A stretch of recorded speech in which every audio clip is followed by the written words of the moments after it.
ये वाच्य के बारे में। वाच्य 3 प्रकार के हैं, कृतवाच्य, क्रमवाच्य, भाववाच्य। यानी कि वाच्य कितने प्रकार के हैं? वाच्य 3 प्रकार के, कृतवाच्य, क्रमवाच्य, भाववाच्य।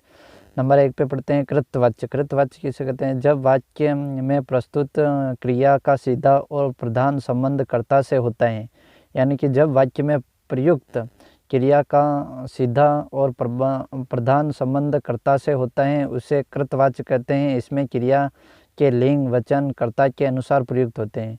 यानी कि इसमें क्रिया के लिंग वचन कर्ता के अनुसार प्रयुक्त होते हैं, अर्थात क्रिया का प्रधान विषय कर्ता है और क्रिया का प्रयोग कर्ता के अनुसार ही होगा। जैसे मैं पुस्तक पढ़ता हूँ, विमला ने मेहंदी लगाई। यानी कि विमला ने मेहंदी लगाई।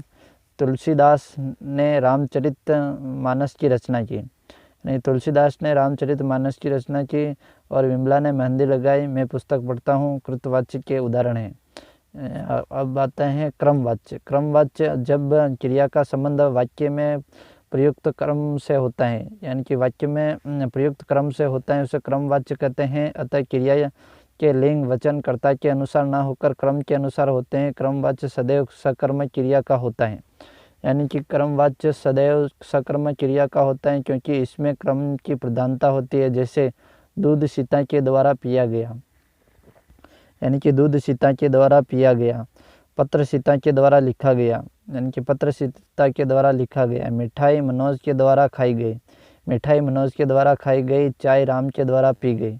यानी कि सदैव सकर्मक क्रिया का ही होता है, क्योंकि इनमें क्रम की प्रधानता होती है। इन वाक्यों में पिया और लिखा क्रिया का एक वचन पुल्लिंग दूध रूप व पत्र अर्थात क्रम के अनुसार आया। इसी प्रकार खा व पी एक वचन पुल्लिंग क्रिया मिठाई व चाय क्रम पर आधारित हैं।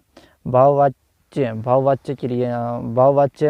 क्रिया के जिस रूप से यह ज्ञात होता है कि कार्य का प्रमुख विषय भाव है, यानी कि क्रिया के जिस रूप से यह ज्ञात होता है कि ये कार्य का प्रमुख रूप विषय भाव हैं, उसे भाववाचक कहते हैं। यहाँ कर्ता या कर्म की नहीं, क्रिया के अर्थ की प्रधानता होती है। इसमें अकर्मक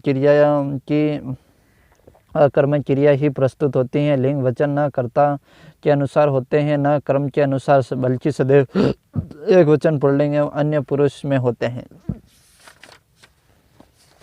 जैसे